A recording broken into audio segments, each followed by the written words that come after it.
नमस्कार दोस्तों, स्वागत है आपका हमारे चैनल एसके मॉडल क्लासेस में। जो आज टॉपिक पढ़ाया था मैं उसका एक बार रिवीजन कर रहा हूँ।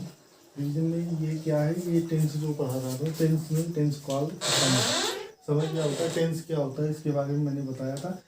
उससे पहले आपको एक बेसिक जानकारी जो हर टेंस के लिए ज़रूरी होती है वो ये चीज़ होती है कि एक वचन कर्ता यानी सिंगुलर नंबर सब्जेक्ट कौन कौन से होते हैं और ये क्यों ज़रूरी होते हैं, इसके बारे में मैं बताऊँगा।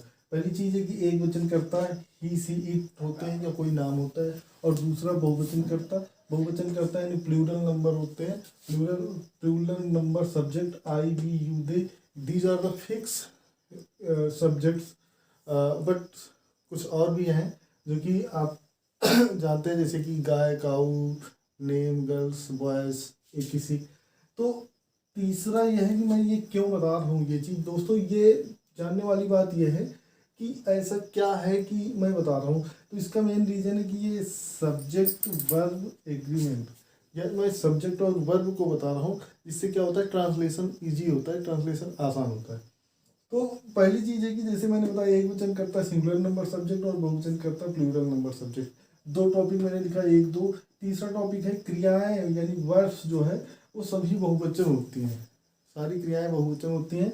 एक वचन बनाने के लिए एस या ई एस जोड़ते हैं। तो अभी आपको नीचे पता चल जाएगा कि मैं ये क्यों बता रहा हूँ और इसका क्या उपयोगिता है। सबसे पहले ये चीज़ें तो हर टेंस के लिए काम आएंगी, बट ये चीज़ आपको सिर्फ इस टेंस के लिए जो मैं आज बता रहा हूँ इसके लिए काम आएगी। तो यहाँ पर देखिए कि एक वचन बनाने के लिए एस या ई एस जोड़ते हैं। ओके, सब्जेक्ट और वर्ब एग्रीमेंट का कहने का मतलब है कि अगर ये बहुवचन करता है तो बहुवचन की क्रिया चाहिए, और एक वचन करता है तो एक वचन की क्रिया चाहिए। अब यहाँ पर लिखा है कि क्रियाएं सभी बहुवचन होती हैं, एक वचन बनाने के लिए एस या एस जोड़ते हैं। तो एक वचन अगर करता होगा, ही सी इट या कोई नाम होगा, तो उसके साथ में जो वर्ब होगी, वर्ब में ई एस या एस जोड़ते हैं। उसका भी फंडा मैं बताऊंगा कि एस या एस क्यों जोड़ते हैं, कब जोड़ते हैं।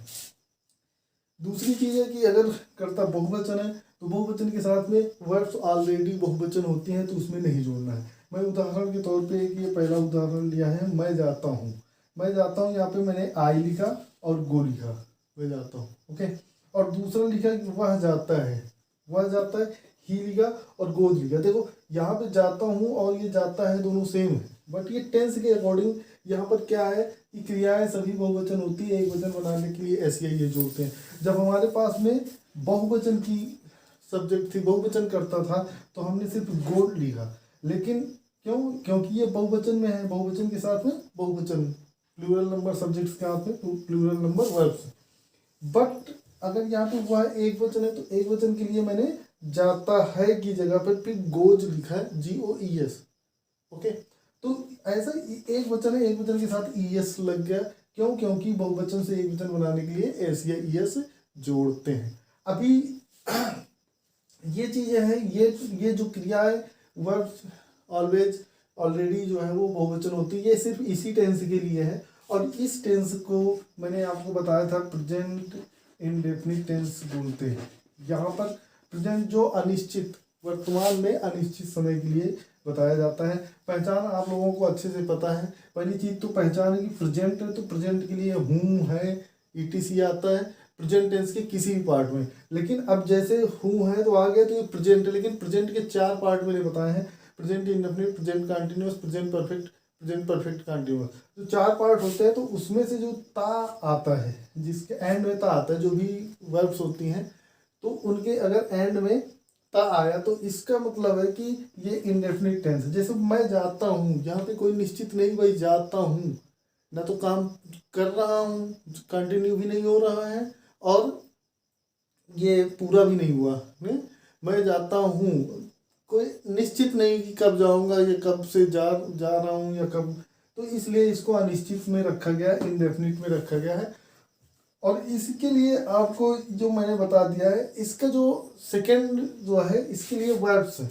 जब हम इसके निगेटिव या इंट्रोगेटिव में पढ़ेंगे तो उसमें हम वर्ब्स के स्थान पर हम इसकी हेल्पिंग वर्ब, जिसे हम लिंकिंग वर्ब भी बोलते हैं, वो लगाएंगे। और हेल्पिंग वर्ब यहाँ पे डू होता है, और डू भी जो वर्ब है, डू मीन्स करना होता है।